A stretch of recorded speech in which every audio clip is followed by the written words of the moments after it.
Hey. Oh, you're gone. Hello. Hello, Hannah. Is that this guinea pig you've got there? Oh, look. How gorgeous. I love your guinea pig. Oh, yeah. How many have you got? 2. Wow. How lovely. I hope they're not too hot out in that sunshine. Are they okay? Are they new? Are they new guinea pigs? Are they new? You've had them a little while. Right, lovely to see you. Lovely to see you. Hannah, look forward to seeing you in September in Charlton class as well. It's very exciting when I saw your name on my list. Can't wait for that. So today, when I was here last Friday, we looked at some Anthony Brown books. I love Anthony Brown. And today we're going to have a look at a book by Jean Willis. I think Mr. Baker's got some pictures to put up for you. This book is illustrated by Tony Ross, who wrote all the princess stories. You know, I Don't Want to Go to Sleep, or I Don't Want My Potty, and those. He's the author of those books.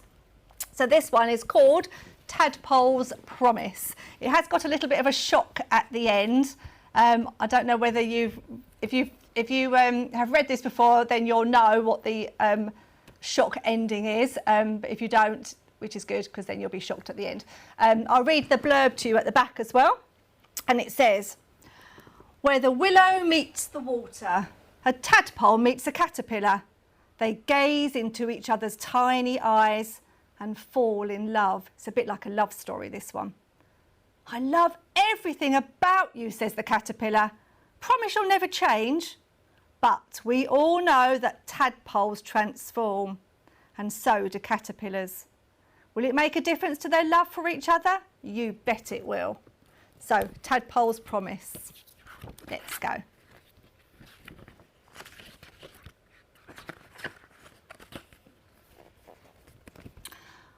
Where the willow meets the water, a tadpole met a caterpillar. They gazed into each other's tiny eyes and fell in love. She was his beautiful rainbow, and he was her shiny black pearl. I love everything about you, said the tadpole. There's that lovely picture there. So she's up here in the sky, and then he's down there in the pond. Little black pearl. I love everything about you, said the caterpillar. Promise you'll never change. I promise, he said.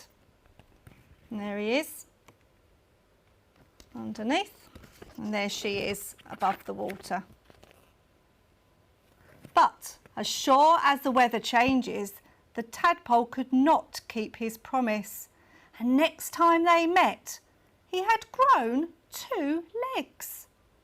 You've broken your promise, said the caterpillar. Forgive me, begged the tadpole.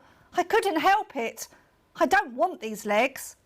All I want is my beautiful rainbow. And there he is with his 2 legs. He wasn't really expecting that. But he, as we know, he couldn't do anything about it. It's nature, it happens. All I want is my shiny black pearl. Promise me you'll never change, said the caterpillar. I promise, he said.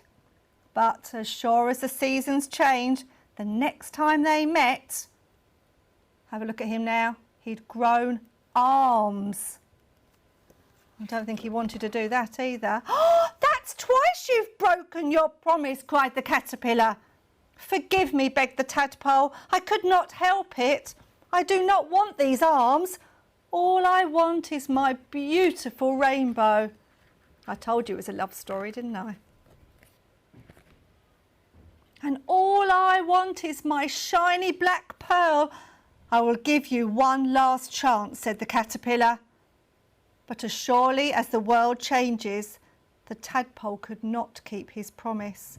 And the next time they met, he had no tail.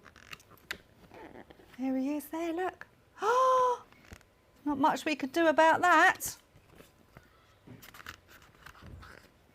You have broken your promise 3 times, and now you have broken my heart, said the caterpillar. But you are my beautiful rainbow, said the tadpole. I think she's getting a bit cross with him. Yes, but you are not my shiny black pearl. Goodbye. And she crawled up the willow branch and she cried herself to sleep. Oh dear, I wonder how it's going to end. And there he is at the very bottom of the pond, thinking about her. Little love hearts, like love heart bubbles going up. One warm moonlit night, she woke up. The sky had changed. The trees had changed. In fact, everything had changed, except for her love for the tadpole. Even though he'd broken his promise, she decided to forgive him. She dried her wings and she fluttered down to look for him. And where the willow meets the water, a frog was sitting on a lily pad. A frog. It's not a little black pearl anymore. Turned into a frog. Excuse me, she said. Have you seen my shiny black? My shiny black? She hasn't finished her sentence. What do you think is going to happen? Do you think it's going to be a happy ending or a sad ending? Oh, I'm not sure I can show you. I can't show you this last page. I think you're going to be shocked. Are you ready? What's going to happen?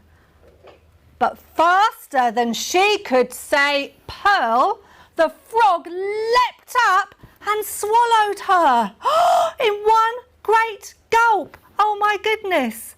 What an end to a love story, hey? I said there was going to be a shock at the end, didn't I? And there he waits, thinking fondly of his beautiful rainbow. He's still waiting for her. Did you like that story? Give me a thumbs up if you like that story. And he's still wondering where she went. Well, I suppose it's sort of a good thing because they're like together forever now, aren't they? Because he ended up eating her, so it's never going to be apart now. Right, so that's one of my stories. This one won't shock you. This is an absolutely beautiful story, and the most fantastic illustrations in this as well. And it's all about imagination and sort of letting yourself go. And this is called Leon and the Place Between. I'm not sure Mr. Baker's got pictures for this one, so I'll have to show you, hold them up for you. So it says, on the blurb on the back says, rabbits, shadow puppets, swirls and spirals, sleights of hand and all manner of thingamies to keep you looking for hours. It's a wonderful book. Do you dare to step into the place between? I wonder what the place between is. This is by Graham Baker Smith. And the front says, let the magic begin. I haven't got a guinea pig in my book, Hannah, but I have got a white rabbit, a bit like your white guinea pig. There you go, right on the front cover. His ears are a bit longer than your guinea pig's ears.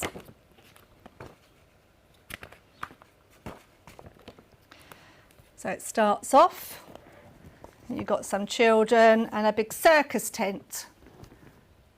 I don't know whether they're related, maybe they are. I think this chap here, the Leon, is the main character in the story. And there they are, waiting to go to see the circus. I don't believe in magic, said Tom, as he settled on the grass in the show tent. Around him, the crowd waited impatiently for something to happen. It's not real, hissed Pete. It's only tricks. Little Mo looked disappointed. Shh, now, whispered their brother Leon. It will be magic. You just have to believe. Look, it's going to begin.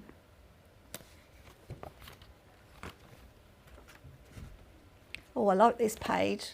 I think I can guess what happens here. The lanterns went out, and in the darkness the crowd fidgeted with excitement. There was a cough, a whisper, shh, and then a loud hush. How can you have a loud hush? Hush is quiet. At last a soft blue glow lit the stage and the curtains twitched. Oh, there they go, look. And with a ripple of gold braid, the curtains slowly parted. There you go. I wonder who's going to be the first person on the stage. Oh my goodness me. Bang! 3 jugglers tumbled onto the stage to the pounding beat of a drum. Skittles flew fast and furious, back and forth, up and over.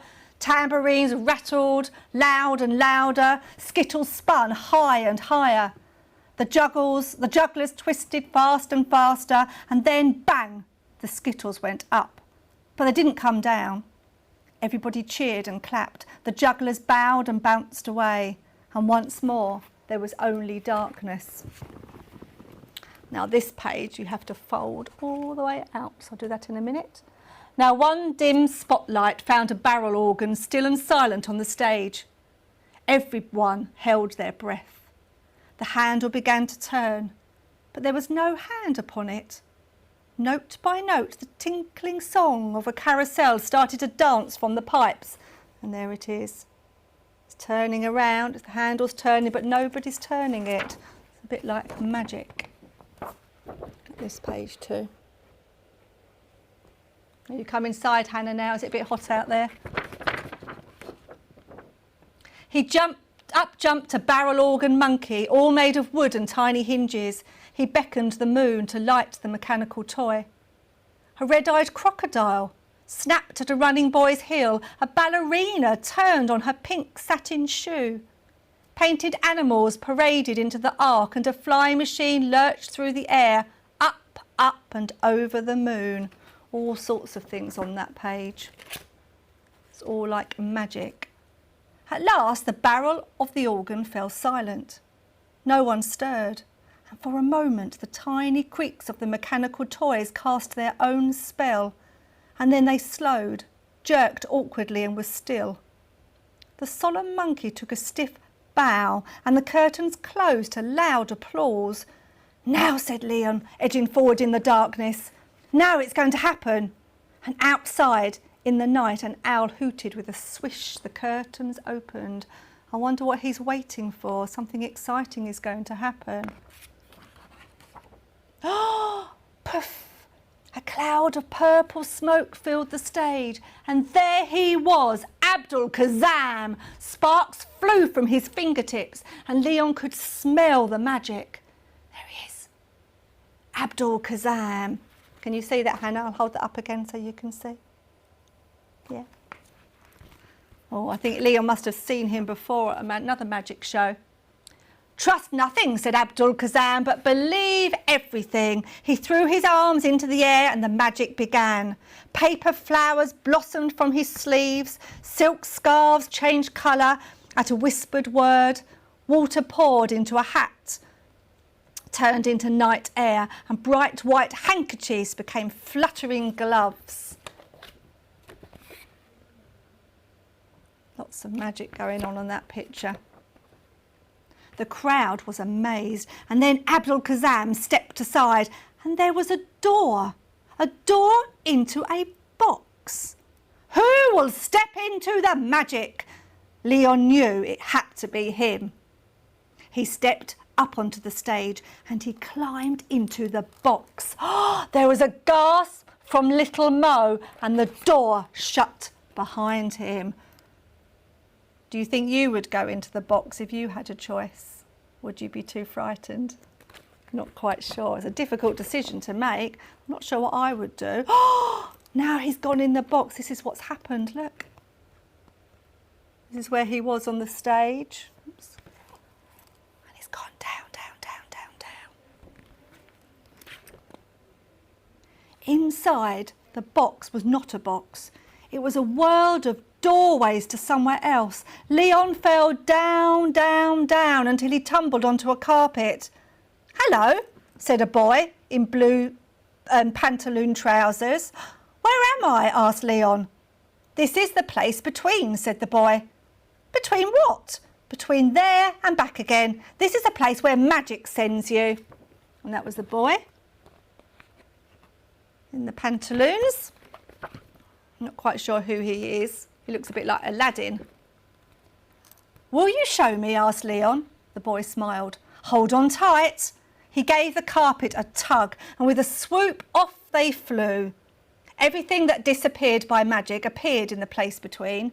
Cards and doves fluttered in the lantern light. Coins and rings spun past, flashed and were gone.